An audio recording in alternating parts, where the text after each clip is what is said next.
बिस्मिल्लाहिर्रहमानिर्रहीम। अच्छा, ये हमारे पास एक बहुत बड़ा सवाल है 79 ट्रांजैक्शंस का। 79 पता नहीं 70 टू 80 ट्रांजैक्शंस का सवाल है, और उसमें ऑलमोस्ट हर तरह की हमारी ट्रांजैक्शन और डबल एंट्री कवर हो रही है। ऑलमोस्ट हर तरह से मुराद जितनी आपके कोर्स का पार्ट हो सकती है, अब उसके अंदर फिर उतनी ही ट्रांजैक्शन के अंदर आप घुमा फिरा के अल्फाज यूज करो, लेकिन बस बिजनेस ट्रांजैक्शन मेनली यही है जो होने की है। तो एक एक करके देखते हैं और उसकी डबल एंट्री देखते हैं कि वो उसका डुअल एस्पेक्ट क्या होगा, डेबिट क्या क्रेडिट क्या। 1 June 2016 owner invested 2 lakh rupees, rupees में ये ठीक है पूरा, in the business as cash. Cash debit, owner's capital credit. अब तक इस स्टेज तक आपको ये एंट्री आ जानी चाहिए थी। कैश डेबिट कैपिटल क्रेडिट 200 इसलिए लिखा है, 3 जीरो कॉमन लिए हुआ है क्योंकि इस तरह से आगे तमाम ट्रांजेक्शन बड़े बड़े नंबर्स के साथ आ रही है, तो हमने 3 जीरो इसलिए कॉमन ले लिए कि आप समझो मतलब पढ़ने वाले को फिर भी पता होगा, कॉलम के टॉप पे देखिएगा कि कुछ कॉमन लिया हुआ है कि नहीं, जो कि बहुत कॉमन सी बात है। अगर आप किसी बिजनेस के एनुअल रिपोर्ट्स उठाओ, फाइनेंशियल स्टेटमेंट्स वगैरह, तो उसमें मिलियंस तक कॉमन लिया होता है क्योंकि इतने बड़े बड़े उनके रेवेन्यूज होते हैं। बहरहाल, फिर अगेन ओनर इन्वेस्टेड, इस दफा बैंक अकाउंट में इन्वेस्ट किया, तो बैंक में पैसा इंक्रीज हुआ, बैंक डेबिट, और ओनर का कैपिटल इंक्रीज हुआ, कैपिटल क्रेडिट। क्लियर है? तो बैंक डेबिट 25,000 से 25 मिलियन है वैसे ही, लेकिन 25,000 क्योंकि 3 जीरो कॉमन है। बैंक डेबिट कैपिटल क्रेडिट 6 तारीख क्रेडिट। ठीक है, next June 13, 2016 chemical engineer hired for production team training 3 million. अच्छा, ये भी हम डबल एंट्रीज इसकी देखने का मतलब ये नहीं है कि ये रिकॉर्ड ही जनरल जनरल में होंगी, ये अपनी अपनी डे बुक्स में रिकॉर्ड होंगी और उस चीज को फिर आप इवेंचुअली देखेंगे, लेकिन अभी फिलहाल हमने जनरल जनरल में के फॉर्मेट में, मतलब डेबिट क्रेडिट वाले फॉर्मेट में सबको रिकॉर्ड कर रहे हैं फिलहाल, just to create our understanding. Chemical engineer hire किया गया for production team training, training करवानी है हमारी प्रोडक्शन टीम की। अब ये लेट्स सपोज आपका कोई बिजनेस है, मैन्युफैक्चरिंग टाइप का बिजनेस विजुअलाइज करना है जिसके आप अकाउंटेंट हो, तो इस बिजनेस के अंदर आपके कुछ केमिकल प्रोसेसेस भी हो रहे होंगे, कुछ जो है ना मशीनरी वगैरह मौजूद होगी, प्लांट एंड मशीनरी आएगा, तो इस तरह की सारी कोई मतलब कोई ट्रेडिंग बिजनेस नहीं है इमेजिन करना, मैं ये बोल रहा हूँ शॉर्ट। क्लियर है? सो chemical engineer hired for production team training 3 million, 3 million की तक रुपीज लिए इस केमिकल इंजीनियर ने। तो मैं केमिकल इंजीनियर कॉस्ट या केमिकल इंजीनियर एक्सपेंस डेबिट कर दूं, लेकिन मैं ज्यादा बेहतर तरीके से जो डेबिट करना चाहूंगा तो ट्रेनिंग एक्सपेंस करूं, ट्रेनिंग एक्सपेंस, एम्प्लॉयज की ट्रेनिंग एक्सपेंस कर सकता हूं, या फिर ओके फाइन ट्रेनिंग एक्सपेंस के नाम से ही। ठीक है, इसको मैं प्रोफेशनल फीस क्यों नहीं लिख रहा, क्योंकि ये मैंने ट्रेनिंग के लिए पैसा खर्च किया। ये प्रोफेशनल फीस तब होती है मैंने केमिकल इंजीनियर हायर किया होता अपने किसी प्रोडक्शन प्रोसेस के अंदर कोई डिजाइन चेंज करवाना होता अगर मुझे, तो मैं कहता किसी प्रोफेशनल से कंसल्टेंसी ली है, तो मैं उसको कहता प्रोफेशनल फीस या कंसल्टेंसी चार्जेस। ये कंसल्टेंसी चार्जेस नहीं है, ट्रेनिंग है, इसको कंसल्टेंसी चार्जेस लिखना चाहता लिख भी सकता था, मतलब आपको खुद अंडरस्टैंडिंग होनी चाहिए क्या। और इसके अलावा अगर आप जनरल जर्नल के अंदर जब रिकॉर्डिंग कर रहे होते हो तो आपके पास एक लाइन यहाँ पर नीचे आप छोड़ते हो। ठीक है, do you see my mouse, आपको मेरा माउस नजर आ रहा है? ठीक है, तो एक लाइन ये जो छोड़ी हुई है ना, ये लाइन के अंदर ब्रैकेट में लिख दो, ये जो लिखा हुआ ऊपर वही लिख दो कि chemical engineer paid for training employees. ठीक है, फॉर योर एक्स्ट्रा इन्फॉर्मेशन, ये नरेशन के लिए छोड़ी होती है आपने। क्लियर है? फिलहाल आप डेबिट और क्रेडिट को समझ लो, ये बहुत इंपॉर्टेंट है। June 16, 2016 install furniture and fixtures. Furniture fixtures के मतलब आपके बहुत सारे अकाउंट्स ना कैटेगरीज भी होती हैं, जैसे फिक्सचर फर्नीचर्स आपने बना ली, प्लांट एंड मशीनरी बना ली। अब प्लांट एंड मशीनरी और फर्नीचर फिक्सचर्स को मिला के आप प्रॉपर्टी प्लांट एंड इक्विपमेंट भी बना सकते हो। कोई ये भी कर सकता है प्रॉपर्टी प्लांट एंड इक्विपमेंट को अलग रख रहा है लेकिन फर्नीचर फिक्सचर्स को अलग रख रहा है, फिक्सचर्स एंड फिटिंग्स को अलग रख रहा है। ये फिक्सचर्स एंड फिटिंग्स ये क्या होती है? फर्नीचर तो आपको पता है, ऑफिस फर्नीचर जितना सारी टेबलें चेयर्स और ये सब कुछ होता है। फिक्सचर्स एंड फिटिंग्स होती हैं जो आपके किसी भी ऑफिस के अंदर या आपके किसी भी बिजनेस के अंदर जो लिफ्ट लगी हुई है, खिड़कियां लगी हुई हैं, ठीक है ना, पूरा जो लाइटिंग का सेटअप लगा हुआ है, हीटिंग कूलिंग का सेटअप सारा लगा हुआ है, फिक्सचर एंड फिटिंग्स में शुमार होगा। ये इक्विपमेंट नहीं, पंखा आपका इक्विपमेंट में नहीं शुमार करोगे आप, ये फिक्सचर एंड फिटिंग्स के अंदर आएगा। पर्दे लगे हुए ये आपका फर्नीचर नहीं है। लेकिन फर्नीचर फिक्सचर्स के बने कैटेगरी बना दी, यहाँ पर चाहे तो आप बना लो, ठीक है। इवेंचुअली आपने सभी जिस भी नाम से लेके जाना है आपने लेके जाना है डुअल एस्पेक्ट रिकॉर्ड, मतलब डबल एंट्री जो भी सिस्टम वाली रिकॉर्डिंग के तहत आपने लेके चलना है। फिर उसके लेजर अकाउंट्स बनेंगे, लेजर अकाउंट से चीजें ट्रायल बैलेंस में जाएंगे, ट्रायल बैलेंस अब वो जिस भी नाम से जाए, ट्रायल बैलेंस से जानिए वो बैलेंस शीट और इनकम स्टेटमेंट के अंदर। लेकिन जिस भी नाम से मुराद ये नहीं बिल्कुल हटके कोई नाम दे दो, नाम ऐसा हो कि जो मतलब आपकी अकाउंटिंग टर्मिनोलॉजीज के अंदर आपने देखा जा हुआ भी हो। बहुत सारे आप आगे जाके फाइनेंशियल स्टेटमेंट्स और भी देखोगे तो अपने नाम और इम्प्रूव करते चले जाओगे। एट दिस स्टेज जो आपको लॉजिकल लग रहा है आप लोग वो लिखो। तो अभी लॉजिकल यही लग रहा है कि हम इसको फर्नीचर एंड फिक्सचर्स लिख दें, लेकिन इसको पढ़ते हैं ट्रांजेक्शन को। Installed furniture and fixtures costing 15 million rupees with an estimated useful life of 8 years and residual value of 3 million। ये डेप्रिसिएशन का जब हम चैप्टर पढ़ेंगे, टॉपिक पढ़ेंगे तो उसमें और ज्यादा तरीके से क्लियर होगी, लेकिन फिर भी मैं आपको इसकी बेसिक एक्सप्लेनेशन देने के लिए बता रहा हूँ कि ऐसी एंट्रीज, ऐसी ट्रांजैक्शंस को कैसे हैंडल करना होता है। सबसे पहले आप ये समझें कि हमारा एक्सपेंस जो है वो क्या चीज होती है। एक्सपेंस वो चीज बिजनेस में जो कंज्यूम हो चुकी हो, जो चीज बिजनेस में कंज्यूम हो गई वो क्या है हमारा एक्सपेंस, इस्तेमाल हो चुकी। जब तक वो इस्तेमाल नहीं हुई वो हमारा क्या है एसेट है, इस्तेमाल होना बाकी है। जैसे ही एसेट कंज्यूम हो गया तो वो बन गया एक्सपेंस। इसको बेसिक अंडरस्टैंडिंग के तौर पर रखना अपने ध्यान में, ठीक है। हमारे बिजनेस में जितने भी नॉन करंट एसेट्स होते हैं उनकी by definition non current asset इसलिए कहलाते हैं क्योंकि वो ग्रेटर देन अकाउंटिंग पीरियड चलते हैं, आपके 1 साल से ज्यादा चलते हैं, ग्रेटर देन 1 ईयर लाइफ होती है उनकी, ठीक है। जो बिजनेस में कंज्यूम 1 साल के अंदर अंदर नहीं हो जाते, जो जो आपके नॉन करंट एसेट्स हैं या जो एसेट्स कह लो बिजनेस में 1 साल के अंदर कंज्यूम नहीं होते, 1 साल से ज्यादा जिनकी लाइफ होती है, तो उनको टुकड़ों में हमें कंज्यूम करना होता है। मिसाल के तौर पे ऑफिस का फर्नीचर है,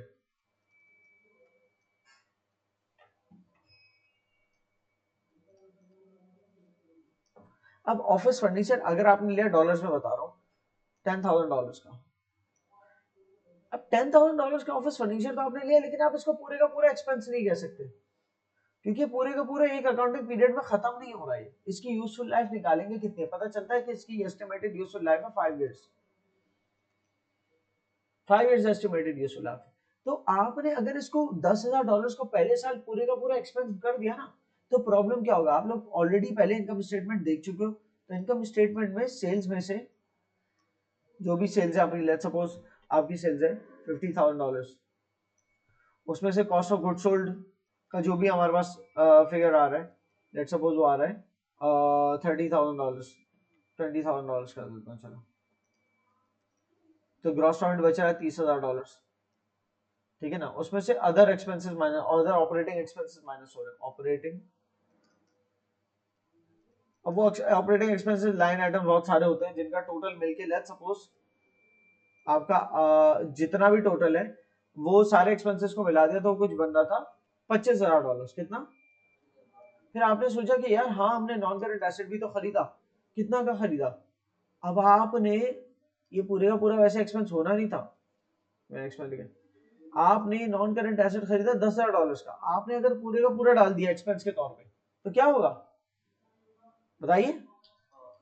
$10,000 आप यहाँ पर और ऐड कर दोगे 25 में कि ये भी आपने गलती से एक्सपेंस बना दिया, और जो कि बना दिया तो ये $35,000 हो गया, और $35,000 का ऑपरेटिंग एक्सपेंस 30,000 की ग्रॉस प्रॉफिट में से माइनस करोगे तो बचेगा 5,000 का लॉस। और 5,000 का लॉस देख के लेट्स सपोज आप अकाउंटेंट हो और आप रिपोर्ट कर रहे हो अपने ओनर को, ओनर देख के परेशान हो रहा है, वो अपने स्टाफ को फारिग कर रहा है कि भाई आपने पहले साल ही लॉस लिया है, अगले साल किसी और मैनेजर को लेके आया, किसी और जो है ना जो कि आपके पूरे सिस्टम को देख रहा है, पूरे बिजनेस को मैनेज कर रहा है, उस वो अगले साल जो है ना बिजनेस चला रहा है, तो वो फर्नीचर वो भी इस्तेमाल कर रहा है अगले साल, लेकिन वो एक्सपेंस उसको कुछ करना ही नहीं है क्योंकि सारे का सारा $10,000 का एक्सपेंस तो हो चुका पिछले साल। अब कुछ एक्सपेंस में फिक्र नहीं आ रहा तो अगले साल वाले के मजे है, प्रॉफिट ज्यादा आएगा, तो ये एक्सपेंस के तौर पर माइनस होने की चीज ही नहीं, ठीक है। तो ओनर उससे खुश हो जाएगा, भाई सारा मैटर था अकाउंटिंग के नंबर्स का, ओनर उससे खुशी और गम में तब्दील हो रहा है, चीजें तो वही की वही हो रही है, बस अकाउंटिंग डिफरेंट हो रही है। भाई आपके नॉन करंट एसेट्स को लेकर अकाउंटिंग कहती है कि भाई through out the useful life आप उसको डेप्रिशिएट करो, ऐसा मत करो। मुझे मिटाना नहीं चाहिए था। करेक्ट ट्रीटमेंट वुड बी, आप इसमें 10,000 ऐड ना करो। करेक्ट ट्रीटमेंट वुड बी, आप इसमें इसकी डेप्रिशिएटेड वैल्यू लो। डेप्रिशिएटेड वैल्यू क्या होती है कि जितना आप कंज्यूम कर रहे हो इस साल। अब बताओ, एक फर्नीचर है जो $10,000 का है, 5 साल लाइफ है उसकी, तो हर साल आप कितना कंज्यूम कर रहे हो? 2,000 का, राइट? हर साल 2,000 का 5 साल तक एस्टिमेटेड आपको फर्नीचर तबाह कर चुके होगे 5 साल में। मतलब ऐसा कर चुके होगे अब इसको कबाड़ को दे दो, ठीक है? और कबाड़े से रुपया भी नहीं मिलने का फिर, अगर ऐसा है आपके एस्टिमेट के तहत कि जब आप 5 साल बाद इस फर्नीचर में रुपया भी नहीं आएगा तो जीरो वैल्यू, तो बस हर साल हम 2,000 का कंज्यूम करेंगे, तो उस केस के अंदर हर साल 2,000 एक्सपेंस के अंदर ऐड होगा। तो ये 25 से 27 हो गया, और जब 27,000 30,000 में से माइनस होता तो हमारा प्रॉफिट आता $3,000 का, राइट?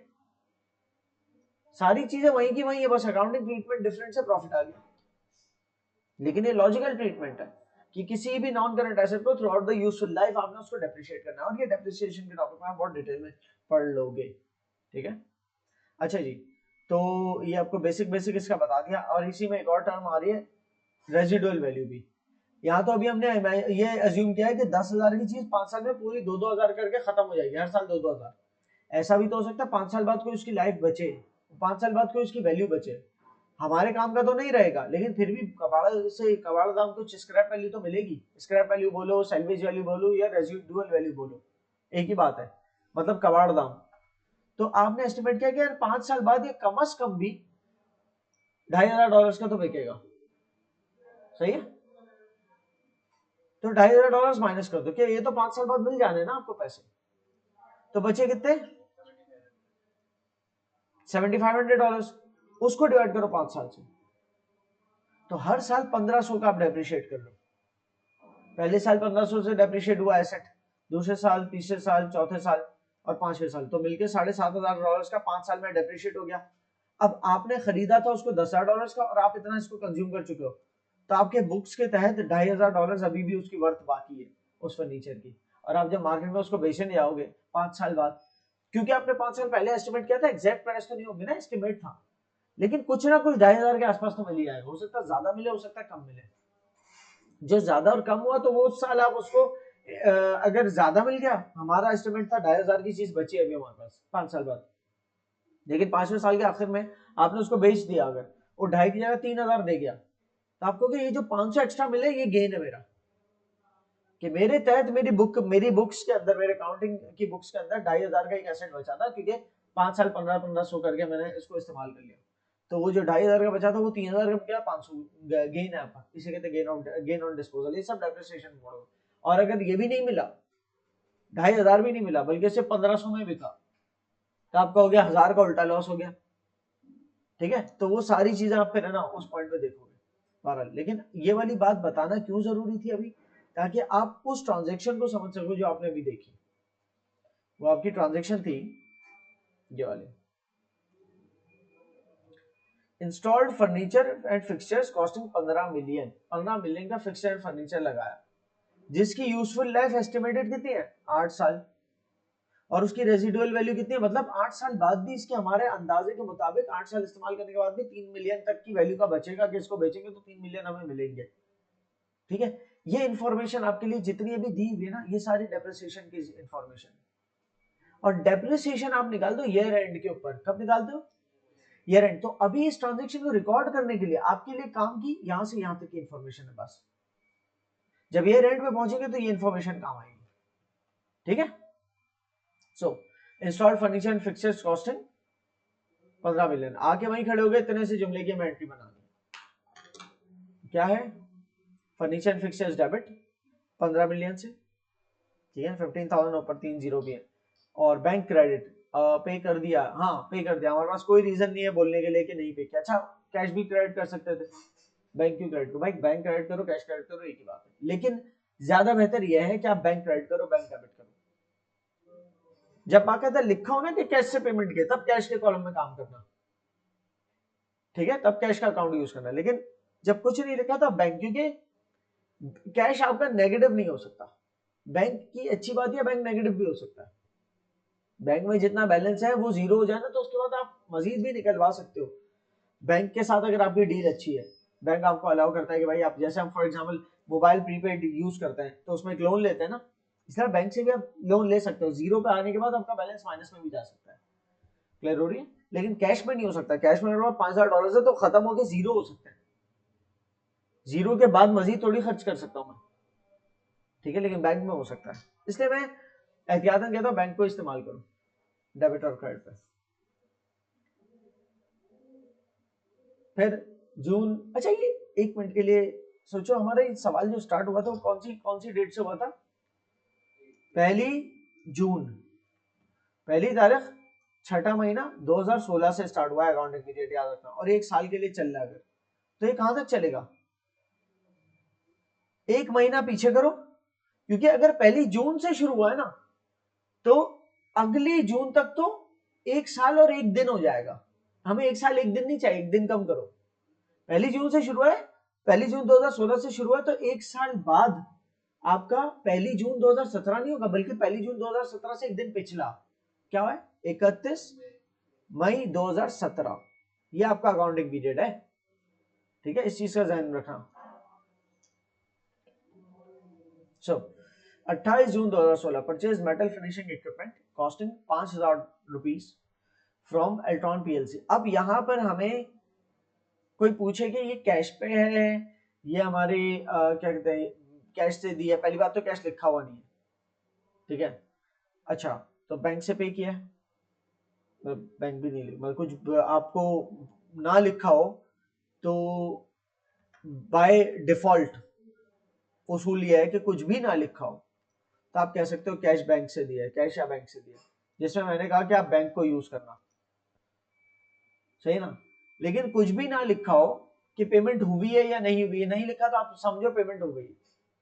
लेकिन कुछ भी ना लिखा होते हुए अगर आपके सप्लायर का नाम लिखा हुआ है या कस्टमर का नाम लिखा है, तो उसका मतलब वो आपका क्रेडिट है, ठीक है ना। क्रेडिटर के तौर पर रखो, या अगर आपने बेचा है माल तो डेटर के तौर पर रखो। पिछली ट्रांजेक्शन के ऊपर 1 मिनट के लिए आता है। यहां पर भी कुछ नहीं लिखा कि पेमेंट हुए कि नहीं। इंस्टॉल्ड फर्नीचर कॉस्टिंग 15 मिलियन, लेकिन यार सप्लायर का भी तो नाम नहीं लिखा जिससे हमने फर्नीचर खरीदा, सही है। जब कुछ भी नहीं लिखा, सप्लायर का भी नाम नहीं लिखा, तो इसको हम कंसिडर करेंगे कि हमने कैश पेमेंट है। और कैश पेमेंट में भी हम बैंक को इस्तेमाल करना ज्यादा बेहतर समझते हैं, ठीक है ना, क्योंकि कैश जब तक लिखा नहीं है तो बैंक अकाउंट ही आपका ऐड करें। तो यहाँ, लेकिन यहाँ पर बाकायदा, वैसे तो परचेज मेटल फिनिशिंग इक्विपमेंट लिखा हुआ है, आपका क्या हो सकता है पेमेंट कर ही दियो। पेमेंट अगर कर ही दी होती तो फिर सप्लायर का नाम क्यों लिखता? सप्लायर का नाम लिखा है, इसका मतलब रेलिवेंट है सप्लायर का नाम, सही है। तो इसका मतलब ये उधार पे लिया गया।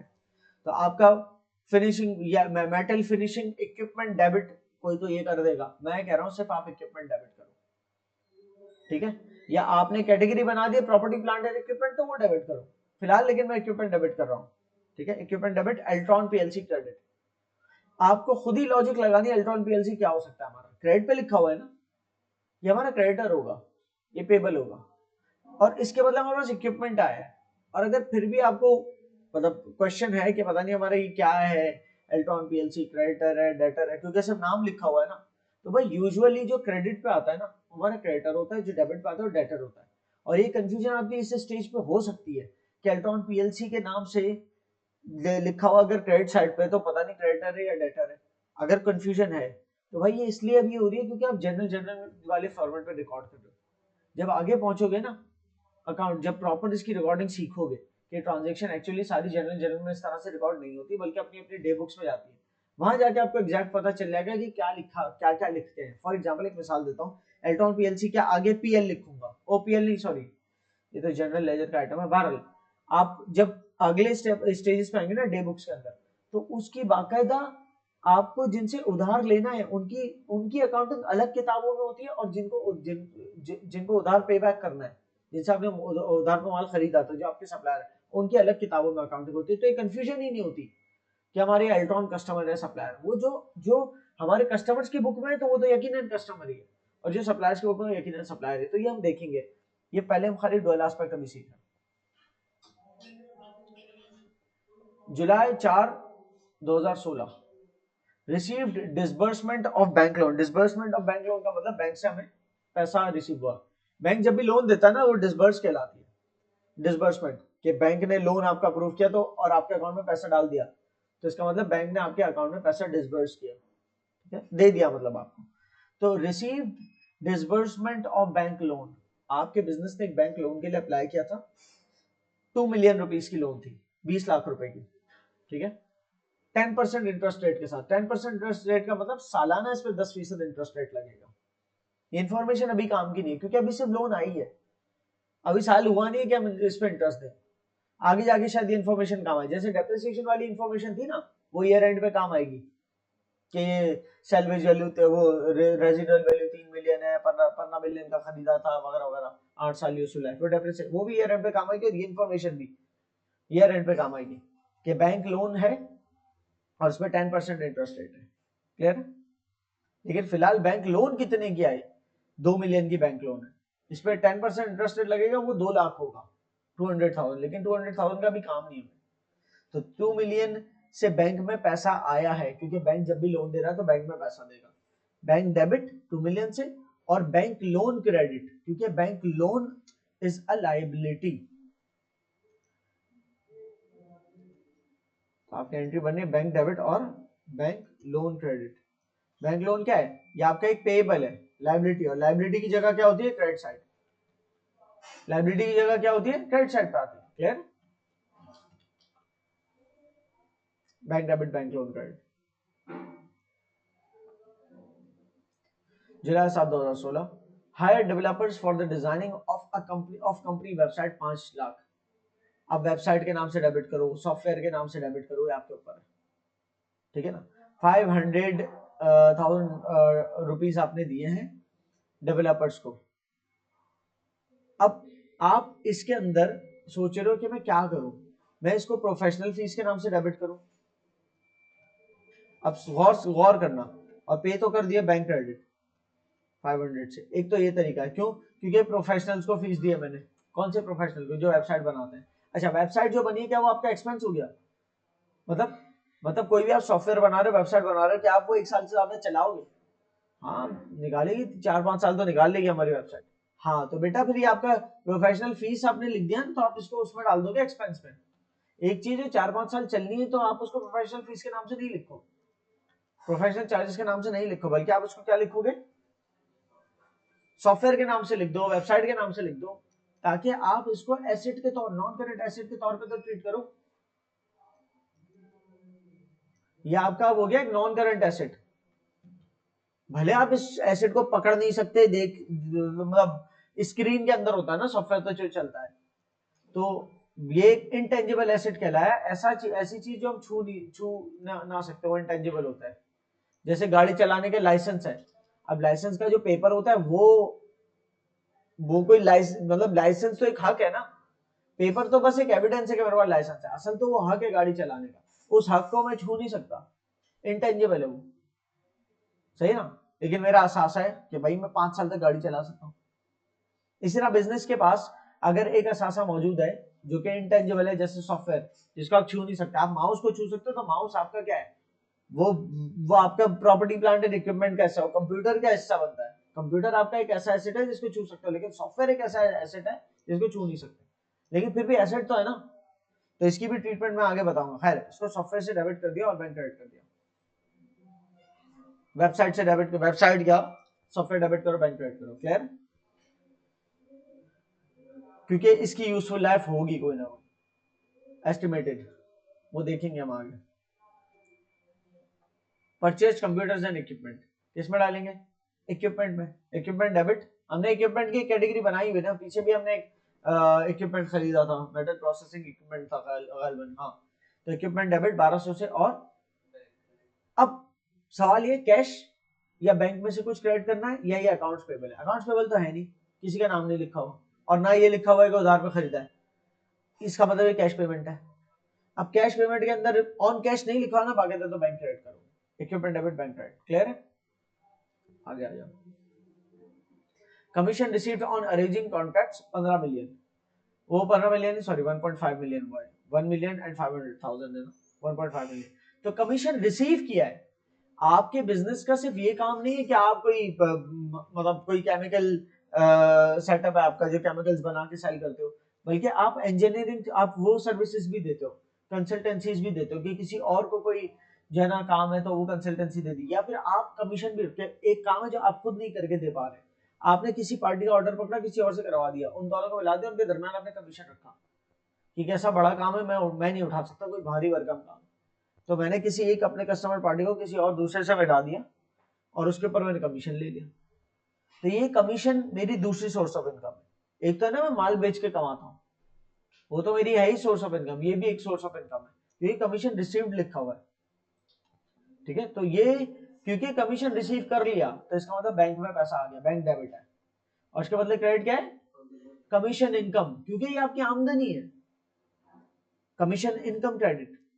क्यों, आप अगर माल बेचते आप कहते हैं bank debit sales credit, sales भी आपकी आमदनी होती है, यहां पर क्या हुआ है, बैंक डेबिट और commission income credit, commission income भी आमदनी है। अब आप इसमें ये नहीं सोच रहे, जो आने और जाने की तवज्जुह से सोचता है ना अकाउंटिंग एंट्रीज को, तो मैं कहता हूं अक्सर कि सिर्फ एसेट को लेके यूं सोचना क्या आया और क्या गया। तो आपके पास एसेट क्या आया, बैंक में पैसा आया, लेकिन इसके बदले आप ये मत बोलना बैंक में पैसा आया और कमीशन इनकम गई, भाई गई नहीं, क्या गई, कुछ भी नहीं गई, हमने तो सर्विसेज दी है, ठीक है। तो बैंक में पैसा है, बैंक डेबिट, और किस वजह से है, कमीशन इनकम की वजह से, तो commission income credit, clear, 1500।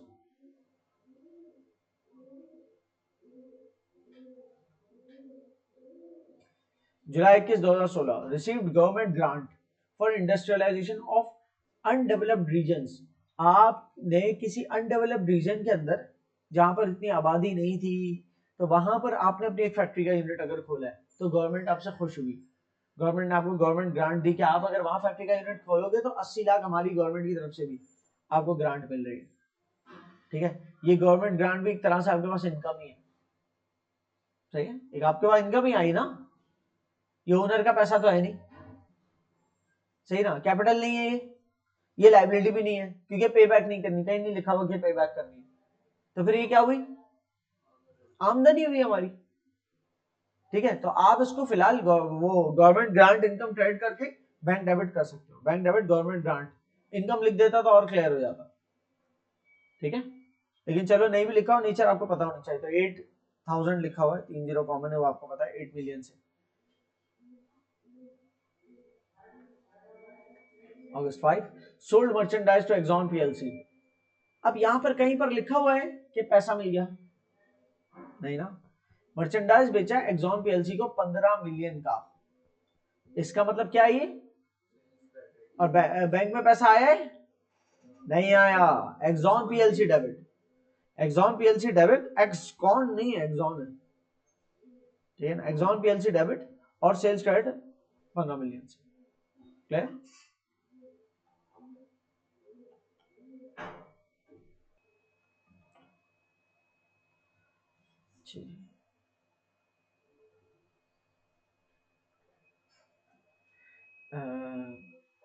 August 11 2016 purchased raw materials 1 million rupees from Lethal Co, lethal कहते हैं जानलेवा को, जान ले ला आपकी, पता नहीं क्या मटेरियल हुआ है, खैर आपने परचेज किया रॉ मटेरियल, सो वो माल जो आप आगे बेचने के लिए लेते हो वो आपका मर्चेंडाइज कहलाता है।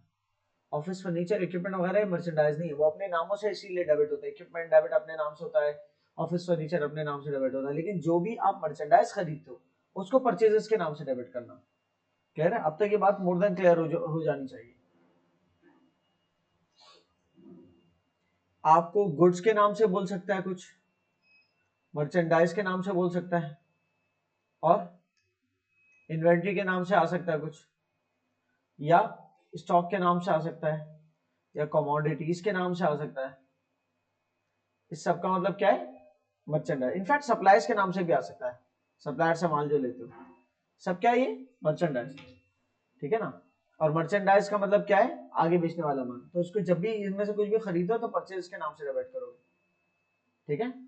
ओ भाई सप्लाईज में एक बात याद रखना, सिर्फ सप्लाईज लिखा हो, ऑफिस सप्लाईज ना लिखा हो, ऑफिस सप्लाईज का मतलब ऑफिस में यूज होने वाली स्टेशनरी, वो तो फिर ऑफिस सप्लाईज के नाम से डेबिट करना, परचेज के नाम से नहीं डेबिट कर देना।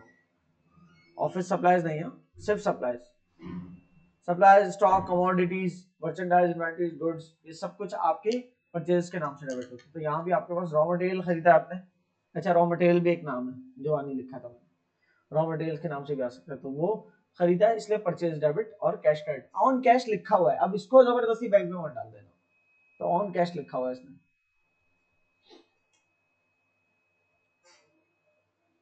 फिर purchase raw materials from mono limited, mono limited से माल खरीदा 6 मिलियन का, on a condition of 2% discount if paid with in 2 months. अगर हमने मोनो लिमिटेड को 2 महीने में पेमेंट रीपे कर दी तो हमें 2% डिस्काउंट मिलेगा, ठीक है, वो 2 महीने बाद की बात है, अब अभी मत करो, सही है। अभी क्या है, अभी हमने रॉ मटेरियल खरीदा मोनो लिमिटेड से और उधार पे खरीदा है, सही है, तो कितने का, 6 मिलियन का। तो 6 मिलियन से परचेजेस खरीद आई है, परचेज डेबिट 6 मिलियन से, और मोनो लिमिटेड हमारे लिए एक लाइबिलिटी है, हमें उसको पे करना है, मोनो लिमिटेड क्रेडिट 6 मिलियन से, क्लियर है। अब बाद में जब इसको हम पेमेंट करेंगे तब देखेंगे कि हमने इससे उधार लिया था, उधार में माल खरीदा था 17 अगस्त को, तो अगर हमने वो पेमेंट 2 महीने के अंदर अंदर मतलब 60 डेज के अंदर अंदर कर दी तो उसको पूरे हमें 6 मिलियन वापस नहीं करने पड़ेंगे, बल्कि 6 मिलियन में 2% हमें कम वापस करना पड़ेगा, 1,20,000 रुपए का हमें डिस्काउंट मिल जाएगा, ठीक है। हाँ, 1,20,000 तक का डिस्काउंट मिल जाएगा, 2% डिस्काउंट यही होता है फिलहाल। लेकिन आपने purchase debit mono limited credit किया, अभी तो पेमेंट के बाद मोनो लिमिटेड क्या क्रेडिट हो रहा है, मतलब ये लायबिलिटी है मेरी, ठीक है। August 18 2016 sold merchandise to Deuce Brothers, 10 million के माल बेचा है 10 मिलियन का ड्यूस ब्रदर्स को, और यहाँ पर कहीं बैंक वैंक का जिक्र नहीं होता, पैसा कैश नहीं मिला मुझे, तो सीधा सीधा सेल्स क्रेडिट। जब मर्चेंडाइज खरीदते हैं तो परचेज के नाम से डेबिट करते हैं, जब बेचते हैं तो सेल्स के नाम से क्रेडिट करते हैं। तो सेल्स इसलिए क्रेडिट हो रही है कि मर्चेंडाइज बेच रहे हैं, और एक एंगल सोचने का ये भी है, सेल्स हमारी इनकम है, आमदनी है ना, तो इसलिए क्रेडिट हो, आमदनी इनकम कहाँ होती है, क्रेडिट पे ही जाती है ना, तो सेल्स क्रेडिट हो रही है, उसके बदले ड्यूस ब्रदर्स डेबिट हो रहा है। ड्यूस ब्रदर्स हमारा क्या है, डेटर है, रिसीवेबल है इससे पैसा हमें, ठीक है, 10 मिलियन का। अब आप सोचोगे कि यार ड्यूस ब्रदर्स लिखा है, कहीं पे मोनो लिमिटेड लिखा है, सिर्फ हमें कैसे पता कौन डेटर है कौन क्रेडिटर है, तो उसका सिंपल तरीकेकार ये है भाई, आप इस तरह से डुअल एस्पेक्ट तो जहन में रख सकते हो डेबिट क्रेडिट, लेकिन ये जो ट्रांजैक्शन लिखी हुई ये इस तरह से एंटर नहीं होगी, ये एंटर होगी सेल्स डे बुक के अंदर, ये तो खाली डुअल एस्पेक्ट समझाने के लिए आपको कराई जा रही है एक्टिविटी पूरी, वरना अभी तो आप डे बुक जब पढ़ोगे तो पता चलेगा ऐसी ट्रांजैक्शन जानी सेल्स डे बुक में जो आपके कस्टमर्स के साथ होती है, और जो आपके सप्लायर्स के साथ होती है, परचेज करते हो कुछ उधार पे, तो परचेज डे बुक में आती है ट्रांजेक्शन।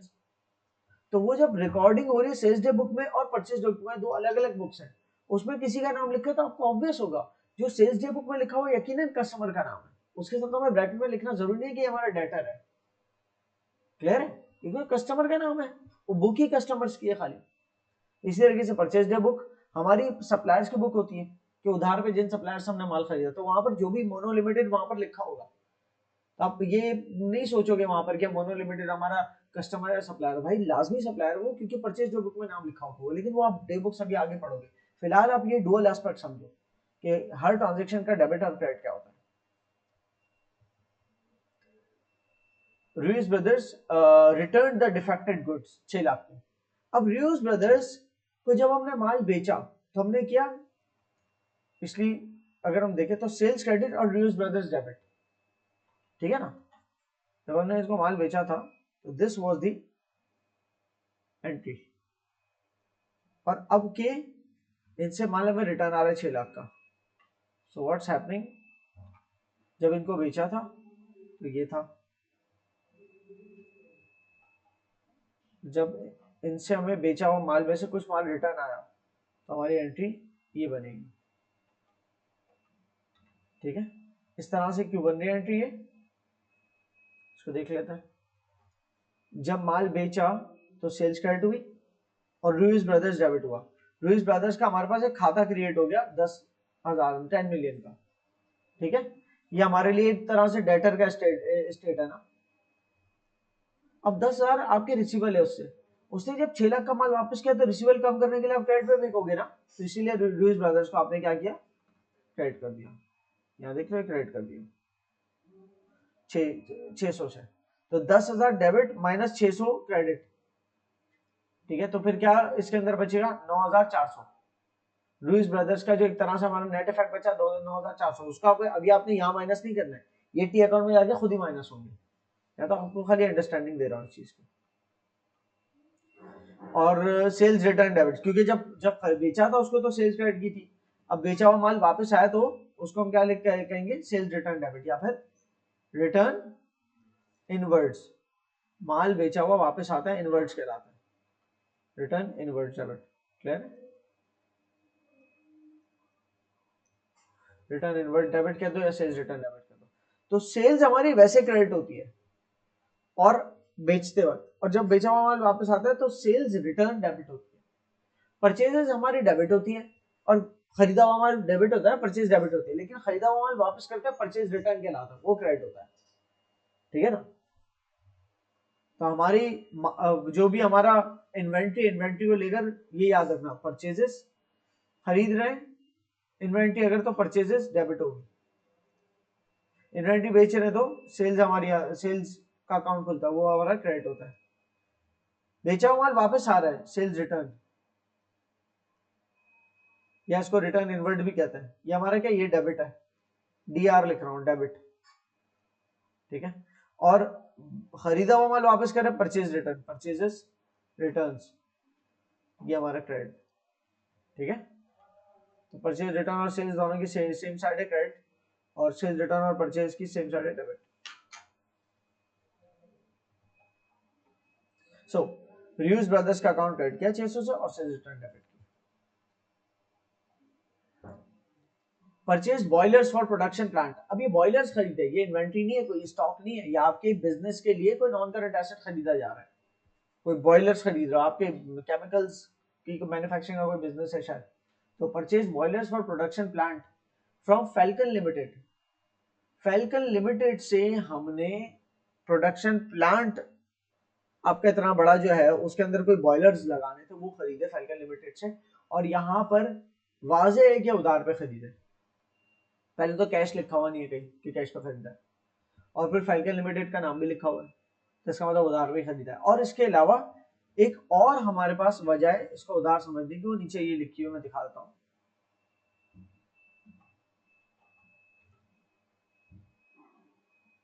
ये ट्रांजेक्शन है हमारे, राइट, परचेज्ड बॉयलर्स, बॉयलर्स खरीदे गए फैल्कन लिमिटेड से। तो इतना तो हमें क्लियर है कि बॉयलर्स हमारे डेबिट होंगे, या आप इसको मशीनरी डेबिट कर दो या इक्विपमेंट डेबिट कर दो, लेकिन इक्विपमेंट एक छोटा इक्विपमेंट कहलाता है, इसको मैं मशीनरी के नाम से डेबिट कर देता हूँ, ठीक है। या अगर आप मशीन, मोटर व्हीकल और इक्विपमेंट और ये तमाम चीजों को आप अगर प्रॉपर्टी प्लांट और इक्विपमेंट कहते हो ना, तो उसके नाम से डेबिट कर दो भले, वो आपकी मर्जी है, आप चाहो तो इसको प्रॉपर्टी प्लांट एंड इक्विपमेंट के नाम से डेबिट कर दो, ठीक है। लेकिन फिलहाल मैं इसको मशीनरी के नाम से डेबिट कर रहा हूँ, ठीक है। आपकी वहां पर एंट्री इस तरह से मैंने बनाई है, तो मशीनरी डेबिट हो रही है और फैल्कन लिमिटेड क्रेडिट हो रहा है, ठीक है। फैल्कन लिमिटेड को हमें पैसे देने ही हमारे लिए एक लायबिलिटी पेबल है, क्लियर?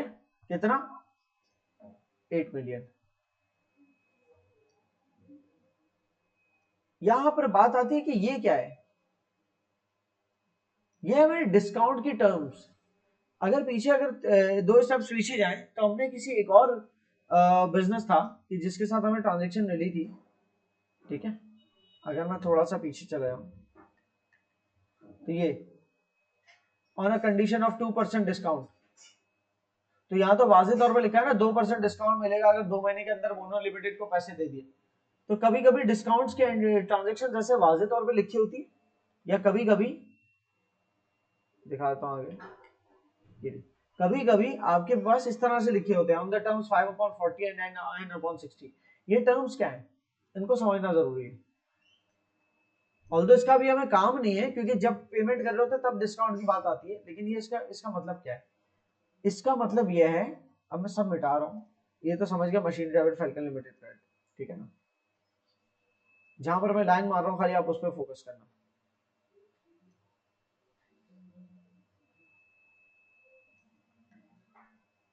ये ठीक है, इसका मतलब क्या है, 5/40 का मतलब है 5% discount if paid with in 40 days.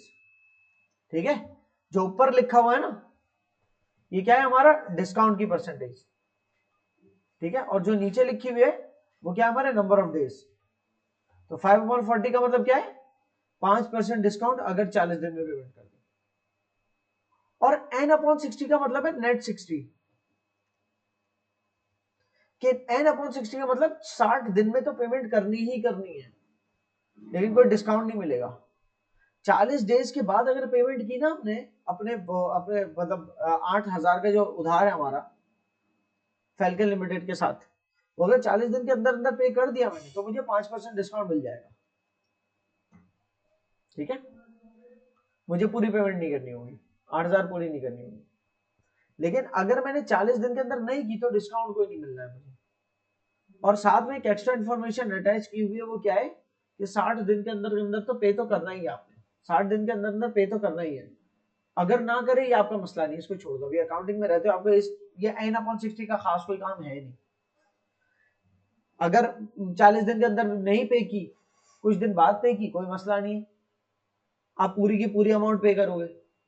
40 दिन के अंदर पे की तो 5% कम अमाउंट पे करोगे। n/60 से आपका कोई इतना खास कोई ताल्लुक है नहीं। आपको असल ये देखना, ये वाली 2/40 भी हो सकता है। 2/40 का मतलब 2% डिस्काउंट 40 दिन के अंदर, अगर 40 दिन के अंदर पेमेंट कर दी तो 2% डिस्काउंट मिलेगा। 3/30 लिखा होगा तो 3% डिस्काउंट मिलेगा अगर 30 दिन के अंदर पेमेंट कर दी। फिलहाल लेकिन क्योंकि पेमेंट की बात नहीं हो रही, ये तो मैंने खाली समझाने के लिए बता दिया। फिलहाल अभी पेमेंट की कोई बात का कोई तस्वर नहीं है, तो असल आपकी एंट्री जो है ना वो यहाँ, आपकी ट्रांजेक्शन यहाँ से लेकर यहाँ तक है, ठीक है, यहाँ से यहाँ तक। और इसमें क्या कह रहा है, परचेज किए हैं फैल्कन लिमिटेड से बॉयलर्स 8 मिलियन के। सो 8 मिलियन से मशीनरी डेबिट और Falcon limited credit. Clear? Sold merchandise to Chappie limited 2 million on cash. $2 million का मर्चेंडाइज सेल किया है चैपी लिमिटेड को कैश पे। क्या है, चैपी लिमिटेड भले लिखा हो, नाम आ गया तो कस्टमर ये तो मेरा उधार ही, बिल्कुल भी नहीं, नीचे आगे ऑन कैश लिखा हुआ है जब, तो आपने, और बैंक भी नहीं है, कैश लिखा है वगैरह, तो क्या है इसकी एंट्री, कैश डेबिट 2 मिलियन से और सेल्स क्रेडिट। गलती से डेटर्स डेबिट मत कर देना, चैपी लिमिटेड डेबिट मत कर देना भाई, उससे रिसीवेबल थोड़ी है, रिसीव हो चुका है सारा, कैश पे खरीदा है, कैश पे बेचा उस हमने, तो कैश डेबिट 2000 से और सेल्स क्रेडिट 2000 से, 2 मिलियन से I should say, zero common. Bought materials 3 million के फ्रॉम कॉमेट पीएलसी, कहीं नहीं लिखा कैश का जिक्र, मटेरियल्स खरीदे, क्या डेबिट, परचेजेस डेबिट और Comet PLC credit. Comet PLC हमारा एक पेबल है, ठीक है, purchase debit Comet PLC credit. Withdraw from bank, इसके ऊपर एक कंफ्यूजन हो सकती है कि विड्रॉ लिखा है, ओनर ने पैसा निकाला है, नहीं भाई, कहां लिखा ओनर ने निकाला है, विड्रॉ, ड्रॉ, ड्रॉइंग्स, ड्रॉइंग्स का मतलब ओनर पैसा निकालता है, एक अलग चीज है, लेकिन बिजनेस भी तो निकाल सकता है ना बैंक से पैसा, और ये बिजनेस ने बैंक से पैसा निकलवाया, सही है, बिजनेस ने प्योन को चेक लिख के दिया और कहा कैश लेके आ जाओ बैंक से, तो वो बैंक में जाके जो है प्योन ने जाके प्रेजेंट किया चेक और कैश लेके आ गया, तो बिजनेस में कैश आ गया और बैंक अकाउंट से कम हो गया, तो कैश डेबिट और बैंक क्रेडिट, ठीक है, cash debit bank credit 1500। Settle the account of Eltron PLC. अब हमें एल्ट्रॉन पीएलसी का अकाउंट देखना है कितना है। एल्ट्रॉन पीएलसी से यकीनन हमें कुछ खरीदा होगा जिसका हमने अकाउंट सेटल किया है, और 26 तारीख को सेटल किया, अगर उसके साथ कोई डिस्काउंट की कंडीशन थी तो वो भी पता चल जाएगी हमें, ठीक है। तो सबसे पहले हम सर्च करते हैं जहाँ ये ट्रांजेक्शन लिखी थी उस डॉक्यूमेंट में आ जाता हूँ।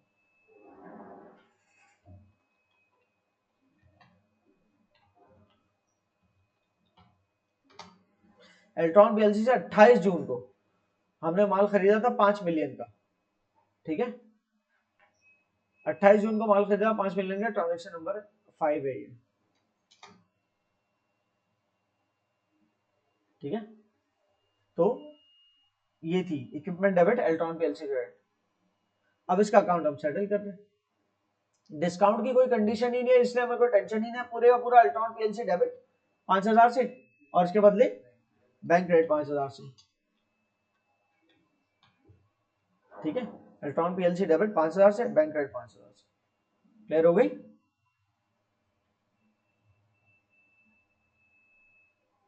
Sponsored inter company cricket tournament, आपने inter company cricket tournament sponsor किया है। इंटर कंपनी का मतलब क्या हो गया, कंपनी के एम्प्लॉयज आपस में खेलेंगे। तो जो चीज एम्प्लॉयज के ऊपर खर्चा करते हो ना उनको खुश करने के लिए, वो एंटरटेनमेंट एक्सपेंसेस कहलाते हैं। हाँ, अगर आप ये क्रिकेट टूर्नामेंट कोई आउटसाइड का कोई लीग चल रही है आपके मुल्क के अंदर, डोमेस्टिक लीग चल रही है, वो स्पॉन्सर करते हैं, तो वो आपके होते हैं मार्केटिंग एक्सपेंसेस। क्या होते हैं? Marketing expenses. लेकिन यहाँ पर ये मार्केटिंग एक्सपेंसेस नहीं है, ये कंपनी के अंदर डिपार्टमेंटल टूर्नामेंट है। अकाउंट्स डिपार्टमेंट का जो है मिसाल तौर पर प्रोडक्शन की टीम के साथ मैच, तो ये आपस में ये एंटरटेनमेंट एक्सपेंसेस कहलाते हैं। तो एंटरटेनमेंट एक्सपेंसेस या स्पॉन्सरशिप एक्सपेंस लिखा हुआ है, आप इसको एंटरटेनमेंट एक्सपेंस लिख दो, ज्यादा बेहतर होगा, ठीक है। एंटरटेनमेंट एक्सपेंस डेबिट और bank credit, this should be entertainment expense, right, not sponsorship.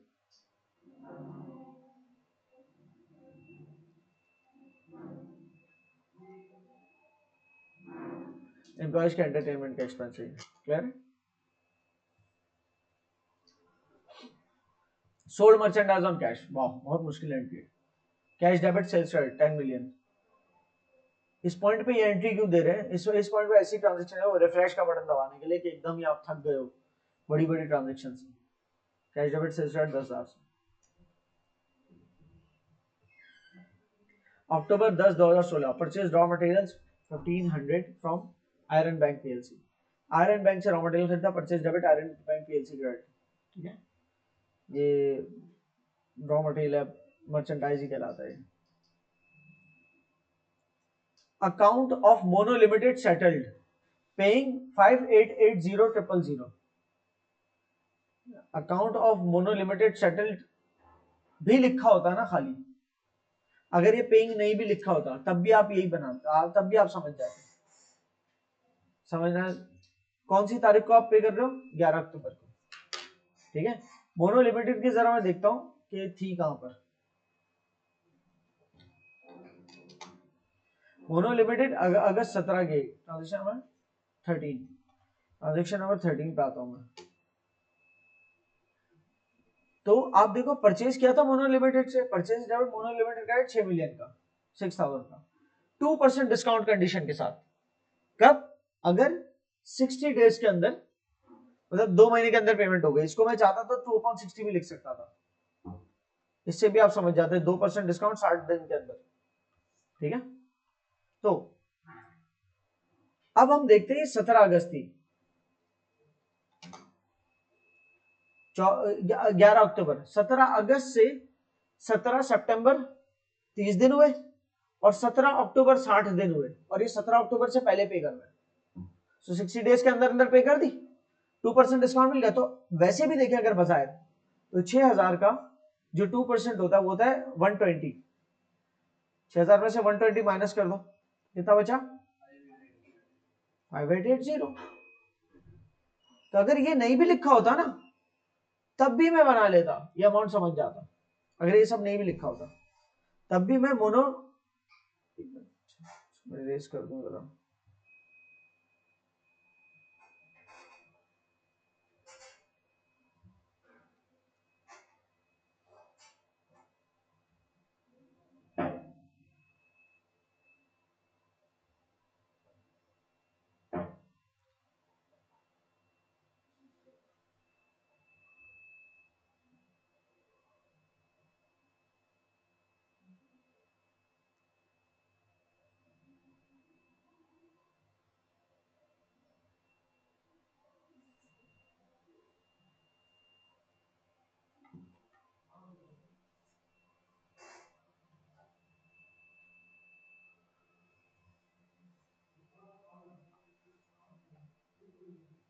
इसके ना लिखे होते हुए भी मैं क्या करता, मुझे ये पता है कि मोनो लिमिटेड का अकाउंट पूरा सेटल कर रहा हूँ, क्या कर रहा हूँ, और मोनो लिमिटेड का अकाउंट खड़ा है 6000 में, तो यकीनन 6000 उसका अगर मेरे पास पीछे क्रेडिट हुआ था ना, तो मुझे 6000 डेबिट करना है पूरा, सही है।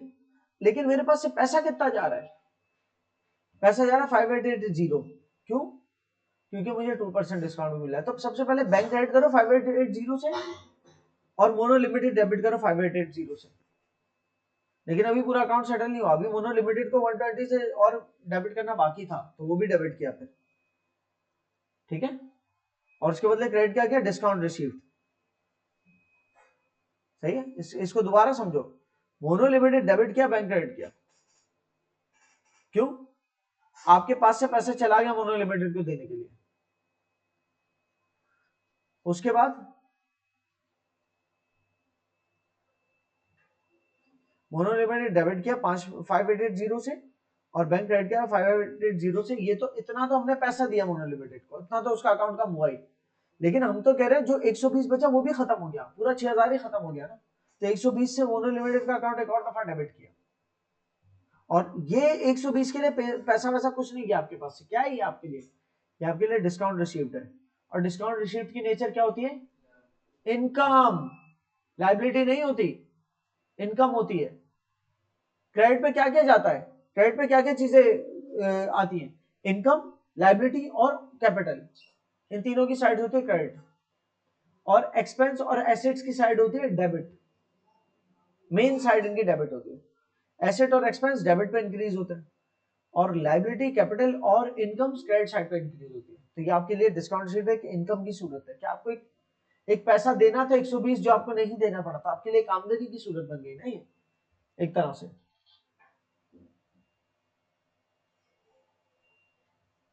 परचेज मटेरियल्स इंक्लूडिंग 0.5 कैरेज इन 7 मिलियन के, इस 7 मिलियन के अमाउंट में 0.5 कैरेज इन शामिल है। जरा मैं समझाता हूं,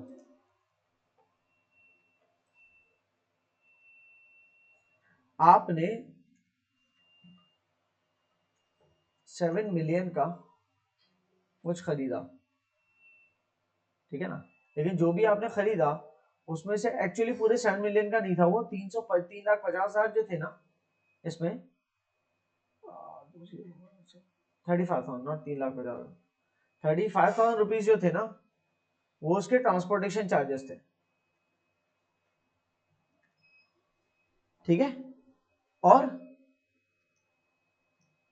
बाकी क्या बचा, 7 मिलियन से 35,000 अगर माइनस करता तो क्या बचता है, 665, oh no, not 665, 6,965, I think इतना बचता है, ठीक है। तो ये आपके परचेजेस है, और ये आपकी उसकी ट्रांसपोर्टेशन है, क्लियर। तो देखा जाए तो बननी एंट्री क्या चाहिए, देखा जाए तो बननी चाहिए परचेजेस डेबिट 6,965 से, और बैंक से पैसा गया क्रेडिट 6,965 से। फिर इसके अलावा 35, 330 कॉमन ले रहा हूं ना, 35,000 गया, 35 लिख रहा हूं, 35 से आपका क्या होना चाहिए, ट्रांसपोर्टेशन एक्सपेंस या कैरेज इन एक्सपेंस, माल लेके आए ना तो उसका एक्सपेंस डेबिट, और उसका भी पैसा आपने बैंक से दिया, या चलो कैश से भी दे सकते हो, क्योंकि जिस गाड़ी में माल आया अक्सर वो कैश लेते हैं, सुजुकी में माल आया तो आपने उनको कैश दे दिया। तो ये बननी चाहिए, ये बननी चाहिए, ठीक है। 6,965 से परचेजेस डेबिट, और 6,965 से बैंक क्रेडिट, और दूसरी ट्रांसपोर्टेशन एक्सपेंस डेबिट 35 से, और कैश क्रेडिट 35 से, देखा जाए तो। लेकिन मेरे भाई ट्रांसपोर्टेशन एक्सपेंस नहीं लिखूंगा यार, इसको भी मैं परचेजेस ही कहूंगा।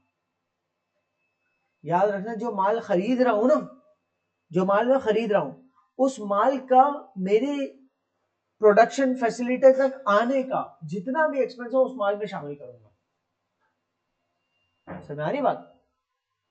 जो माल मैं खरीद रहा हूं उसका जितना भी ट्रांसपोर्टेशन एक्सपेंस है मैं उसके अंदर शामिल करूंगा। अब मेरे पास दो तरीके हैं, या तो मैं अभी शामिल कर लूं डायरेक्टली उसको परचेज का हिस्सा बना दूं, या फिर मैं इसको अभी लिखूं कैरिज इन, अभी इसको क्या लिखूं, कैरिज इन,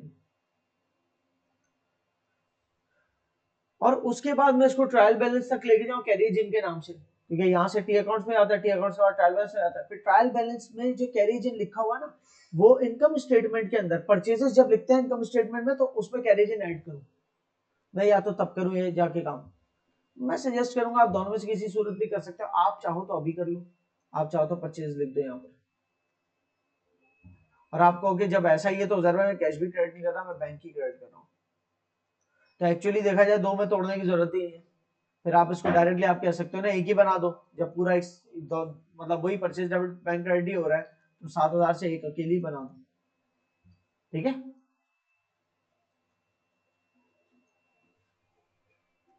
इसे हम कहते हैं कैपिटलाइजेशन, एक लफ्ज आ रहा है ना कैपिटलाइजेशन,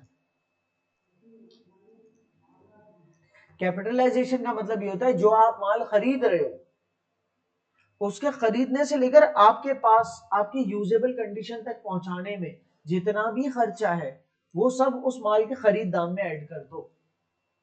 मिसाल के तौर पे अगर आप कहोगे यार मैं यहां से गाड़ी लेता हूं, मुझे मिसाल के तौर पे 80 लाख की मिल रही है, सही ना, तो मोटर व्हीकल मैं पाकिस्तान से लेता हूं तो मेरे पास 80 लाख की मिल रही है, मुझे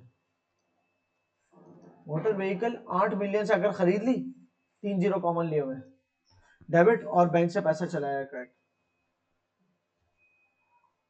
अच्छा दूसरा एक बिजनेस है वो कह रहे लो हमने तो मोटर व्हीकल बाहर से ली, यहां से नहीं ली, कितने की मिली, हमें तो जो है ना 2 मिलियन की मिली, पाकिस्तानी 2 मिलियन पड़े, ठीक है ना, पूरे 3 जीरो और ऐड कर लो, सेम मोटर व्हीकल है। अच्छा अभी उससे बोला कि ये बस इतने, हाँ बस अब फ्रेट चार्जेस है वहां से लेकर यहाँ तक पहुंचाने के, उसके बाद कस्टम से क्लियर होगी तो कस्टम की ड्यूटी पे करनी पड़ेगी, तो करते करते करते करते अलग अलग चीजें लिखता जा रहा है वो, custom duty debit, custom duty debit bank credit, उसको अलग लिख रहा है वो, मिसाल तौर पर 4 मिलियन। इसी तरह फ्रेट चार्जेस जिस शिप में आया है, फ्रेट चार्ज पहले लिखने चाहिए थे, पहले आता है फिर कस्टम ड्यूटी पे करता है, फ्रेट चार्ज जिस शिप में आया है उसने मिसाल के तौर पे 500,000 उसने भी लिया, तो करते करते ये भी 8 बिलियन तक पहुंच रहा है, तो बात तो वही हो गई कि आपने एक तरह से मोटर व्हीकल सीधी सीधी आप लिख देते 8 बिलियन की ले ली यार, समझे, तो आप मोटर व्हीकल चाहे 2 मिलियन की ले रहे थे लेकिन जो सारे खर्चे उसको यहां तक पहुंचाने के लिए लगे ना कि आप उसको यूज कर सको, वो सब भी उसकी कॉस्ट का हिस्सा है। तो इसी तरीके से आपने परचेजेस जो किया माल मर्चेंट इन्वेंटरी खरीदी, वो इन्वेंटरी आपकी प्रोडक्शन फैसिलिटी तक आने के दरमियान जितने भी खर्चे हैं जो ट्रांसपोर्टेशन चार्जेस शामिल है वो उसका हिस्सा है, इसलिए हम परचेजेस डेबिट कर रहे हैं और बैंक क्रेडिट कर रहे हैं डायरेक्टली सब शुमार करके, कह रहा है इंक्लूडेड है ना 0.5% चार्ज, हाँ तो इंक्लूडेड है तो हमें नहीं काट रहे, ठीक है, परचेज डेबिट और बैंक क्रेडिट क्लियर है।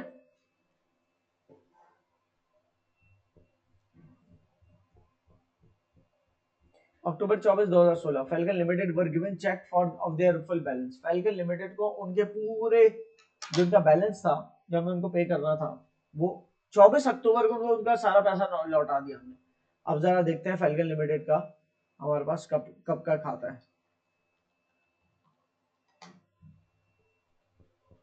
16 सितंबर,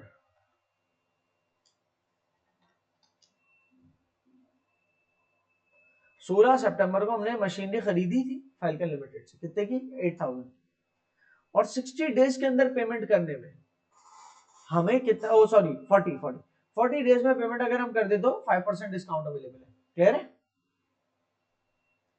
पेमेंट कब की कर दी हमने,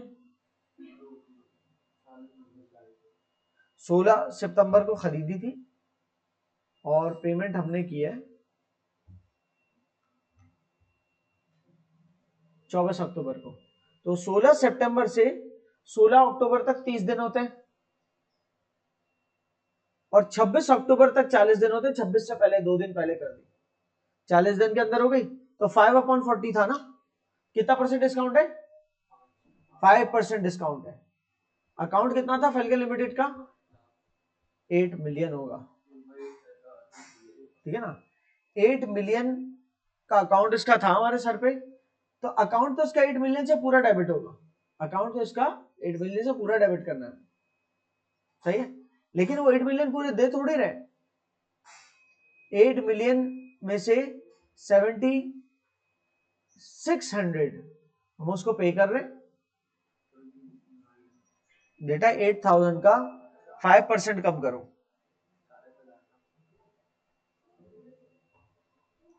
8000 का 5% कितना होता है? 8000 का 10% कितना होता है? 800। तो 5% कितना हुआ? 400। तो 8000 में से 400 गए तो क्या बचे? 7600।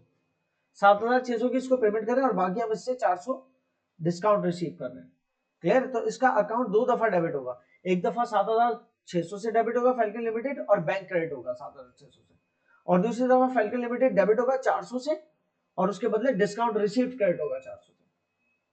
Falcon Limited debit 7600, bank credit 7600, Falcon Limited debit 400, discount receive credit 400, clear. October 25 2016 purchase raw materials 3.2 million के from Metallic PLC, purchases debit और Metallic PLC credit, raw material खरीदा 3.2 मिलियन का, क्लियर। हाँ, materials return to Iron Bank PLC, Iron Bank PLC से कोई माल लिया हुआ था हमने, उसको रिटर्न किया, तो जब माल खरीदा था तब परचेसेस डेबिट और आयरन बैंक क्रेडिट किया था जब खरीदा था, ठीक है। अब खरीदा हुआ माल रिटर्न कर रहे हैं, अगेन जब खरीदा होगा हमने तो परचेज डेबिट किया होगा, आयरन बैंक क्रेडिट किया होगा, ठीक है। वो जितने का भी किया होगा हमें नहीं पता, ये परचेज है। अब वो परचेज किया हुआ माल रिटर्न कर रहे हैं तो रिटर्न आउटवर्ड्स या परचेजेस रिटर्न क्रेडिट कह दो, परचेज रिटर्न्स क्रेडिट और आयरन बैंक डेबिट। ये कोई बैंक का नाम नहीं है, आयरन बैंक पीएलसी बिजनेस का नाम है, मिला के लिख देता हूं ताकि कंफ्यूज ना हो, ठीक है ना। कितने का? 6 लाख का 600, clear. 300, sorry not 600, 300। Iron Bank PLC debit purchase return, purchase return लिखो या रिटर्न आउटवर्ड लिखो, एक ही बात है। अक्टूबर 27 2016 सोल्ड स्टॉक, माल बेचा, सेल्स हुई है, सेल्स क्रेडिट हुई है, रिसीविंग हाफ इन कैश, आधा पैसा हमें कैश में मिला है, माल बेचा आधा पैसा में, तो मैं यहां क्लियर कर देता हूं।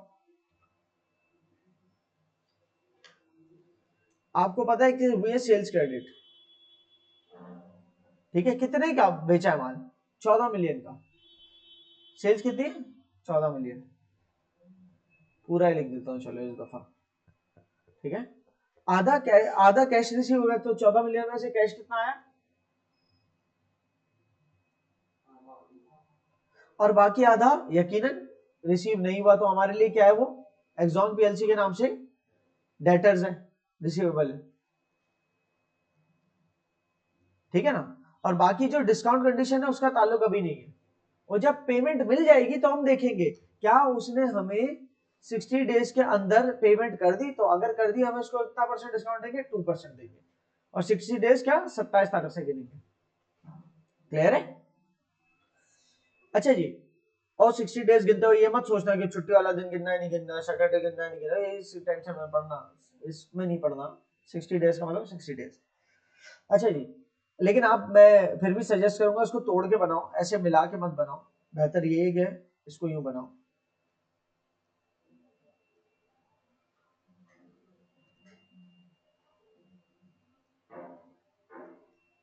ठीक है ना। सेल्स क्रेडिट 2 दफा हो रही है, एक दफा 7 मिलियन से, दूसरी दफा भी 7 मिलियन से, लेकिन एक दफा कैश की वजह से और एक दफा डेटर्स, ठीक है।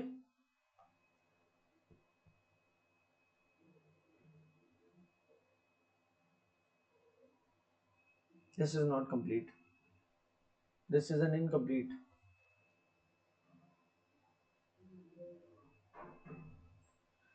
यहाँ कैश डेबिट सेल्स क्रेडिट किया खाली 7000 से, इसके अलावा यहाँ पर हमें एक्सॉन पीएलसी डेबिट और सेल्स भी क्रेडिट करना है,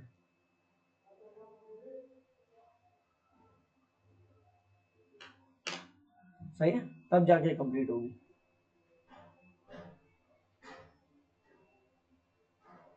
ओनर टुक मर्चेंडाइज 1200, सिंपल है, मर्चेंडाइज ले गया ओनर, जब ये बेचा नहीं हमने मर्चेंडाइज, उसको सेल्स क्रेडिट मत कर देना, ओनर लेके चला गया, तो ड्राइंग्स डेबिट, ओनर वाली एंट्री में ड्राइंग्स डेबिट करता है, ड्राइंग्स डेबिट और परचेजेस क्रेडिट कर दो, परचेजेस कम हो गई, परचेज जब मर्चेंडाइज खरीदा था परचेज के नाम से रखा था ना मतलब डेबिट में, तो वही कम हो गई तो परचेज के नाम से ही क्रेडिट होगा, ठीक है, तो ड्राइंग्स डेबिट परचेज क्रेडिट 1200 से, क्लियर है।